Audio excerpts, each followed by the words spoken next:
Hello my dear gardening lovers, আজকের ভিডিওতে দেখাবো অ্যাভোকাডো বীজ থেকে চারা তৈরি করা। এটা একটা ভীষণ দামি ফল।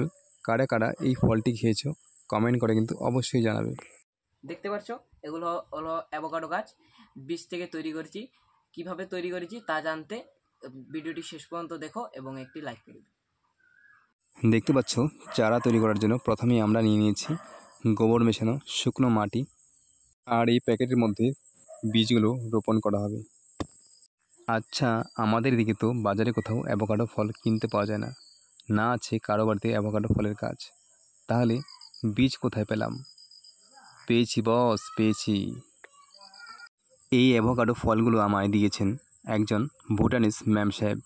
তিনি এসেছিলেন সিকিমে বেড়াতে, আর সিকিম থেকে ফেরার পথে আমায় এই অ্যাভোকাডোগুলি দিয়ে গেছেন। তোমরাও চাইলে অ্যাভোকাডো বাগানে ঘুরে আসতে পারো। এই বাগানটি অবস্থিত সিকিমের নামচি জেলায়। তো কি ভাবছো, এগুলো অ্যাভোকাডো ফল? আজ্ঞে না, অ্যাভোকাডো ফলগুলো আমি গত 3 দিন আগেই সাবার করে দিয়েছি। এগুলো হচ্ছে অ্যাভোকাডোর বীজ। এখন দেখো এগুলো কীভাবে লাগানো হয়। আর হ্যাঁ, অ্যাভোকাডো ফল কিন্তু খেতে কোনো টেস্ট লাগে না, একটু মিষ্টি নেই। যেমন আম, আনারস, আপেল এগুলো খেতে মিষ্টি লাগে, অ্যাভোকাডো ফল কিন্তু মিষ্টি লাগে না। কিন্তু এগুলো খুবই উপকারী ফল, তাই হয়তো লোকে খায়। তো দেখতে পাচ্ছ খুবই সিম্পলভাবে এই অ্যাভোকাডো ফলগুলি আমরা রোপণ করছি প্যাকেটের ভেতরে। টোটাল 3টে বীজ নিয়েছি, আর সেদিনের তারিখটা ছিল 13 জানুয়ারি 2024। প্রায় 5 মাস হতে চলল আমরা এইগুলোকে প্যাকেটিং করেছিলাম। আর এইভাবে প্যাকেটিং করার পর আমরা 3 দিন 4 দিন পর পর জল দিতে থাকি।